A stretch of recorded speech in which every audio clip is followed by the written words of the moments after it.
মহাভারত সম্পর্কিত এমনও অনেক গল্প আছে যা খুবই আকর্ষণীয় এবং মজার, কিন্তু তার মধ্যে সবচেয়ে আশ্চর্যজনক গল্প হলো এমন এক বীরের যে কিনা আজও অমর এবং একটি অভিশাপের কারণে তিনি এখনও বেঁচে আছেন। হ্যাঁ, আমরা কথা বলছি অশ্বত্থামার। গুরু দ্রোণাচার্যের পুত্র অশ্বত্থামা সম্পর্কে একটি মান্যতা রয়েছে যে শ্রীকৃষ্ণের দেওয়া একটি অভিশাপের কারণে তিনি এখনও পৃথিবীতে বিচরণ করছেন। শুধু তাই নয়, কলিযুগেও অনেকে অশ্বত্থামাকে দেখেছেন বলে দাবিও করেছেন। বন্ধুরা, মধ্যপ্রদেশের বুরহানপুর জেলায় অবস্থিত আশিরগড় দুর্গ সম্পর্কে বলা হয় যে অশ্বত্থামা আজও এখানে প্রতিদিন শিবের মন্দিরে পুজো দিতে আসেন। আসুন আমরা আপনাকে বলে দিই অশ্বত্থামার পাওয়া অভিশাপ এবং আশিরগড় দুর্গ সম্পর্কিত গল্পটি যেমন আকর্ষণীয় তেমনই রহস্যময়।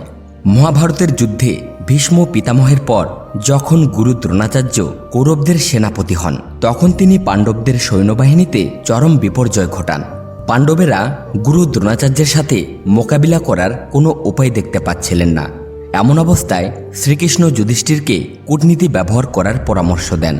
একদিন যুদ্ধের মাঝখানে পাণ্ডবদের দ্বারা অশ্বত্থামা নিহত হওয়ার খবর ছড়িয়ে পড়ে।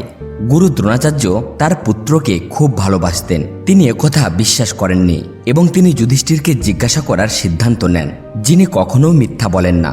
শ্রীকৃষ্ণ জানতেন যে দ্রোণাচার্য অবশ্যই যুধিষ্ঠিরকে এ বিষয়ে প্রশ্ন করবেন, তাই তিনি এই পরিকল্পনা করেছিলেন যে অশ্বত্থামার হত্যার খবর ছড়িয়ে দেওয়ার আগেই ভীমাসলে অশ্বত্থামা নামের একটি হাতিকে হত্যা করবেন। ভীম তেমনই করেছিলেন।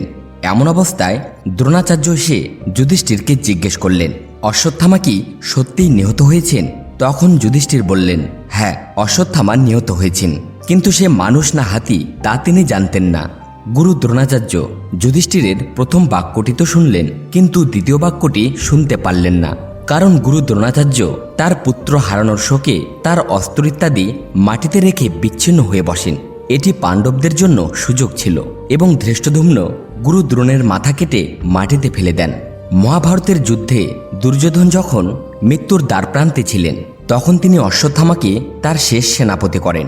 এরপর অশ্বত্থামা প্রতারণা করে রাতের অন্ধকারে পাণ্ডবদের শিবিরে প্রবেশ করেন এবং পাণ্ডবদের 5 পুত্রের মস্তক কেটে নিয়ে আসেন। অশ্বত্থামা মনে করেন যে তিনি পাণ্ডবদের হত্যা করেছেন। পরে নিজের ভুল বুঝতে পেরেছিলেন, কিন্তু দ্রোণের মৃত্যুতে বিচলিত অশ্বত্থামা অভিমন্যুর স্ত্রী উত্তরার গর্ভে থাকা সন্তানকে হত্যা করার জন্য ব্রহ্মাস্ত্র নিক্ষেপ করেন এবং কোথাও গিয়ে লুকিয়ে থাকেন।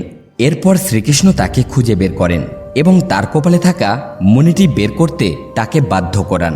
এর সাহায্যে শ্রীকৃষ্ণ অভিমন্যুর সন্তানকে রক্ষা করেছিলেন। সেই সাথে শ্রীকৃষ্ণ অশ্বত্থামাকে যুগ যুগ ধরে পৃথিবীতে বিচরণ করার অভিশাপ দেন। বন্ধুরা, মধ্যপ্রদেশের বুরহানপুর জেলায় অবস্থিত আশিরগড় দুর্গটি মহাভারত যুদ্ধের সাথে সম্পর্কিত বলে জানা যায়। এই জায়গাটি খান্ডোয়া জেলার কাছে, যা তখন খান্ডব অঞ্চল নামে পরিচিত ছিল। এই দুর্গে অবস্থিত শিব মন্দির সম্পর্কে বলা হয় যে এখানে অশ্বত্থামা প্রতিদিন পুজো দিতে আসেন। এই শিব মন্দিরে প্রতিদিন তরতাজা ফুল, জল এবং সিঁদুর নিবেদন করা মেলে। এই শিব মন্দিরটি গুপ্তেশ্বর মহাদেব মন্দির নামে পরিচিত। এখানকার অনেক স্থানীয় ও বয়স্ক মানুষ বলেন যে অশ্বত্থামা তার ক্ষতস্থানে লাগানোর জন্য তেল ও হলুদ চেয়েছিলেন। কিছু বয়স্ক ও বৃদ্ধ মানুষ এমনও বলেন যে যে অশ্বত্থামাকে দেখে নেয় সে তার মানসিক ভারসাম্য হারিয়ে ফেলে। তো বন্ধুরা, আমাদের এই ভিডিওর বিশেষ তথ্য আপনাদের যদি ভালো লেগে থাকে তাহলে ভিডিওতে একটি লাইক করুন, চ্যানেলটি সাবস্ক্রাইব করুন এবং যতটা সম্ভব শেয়ার করুন। ধন্যবাদ।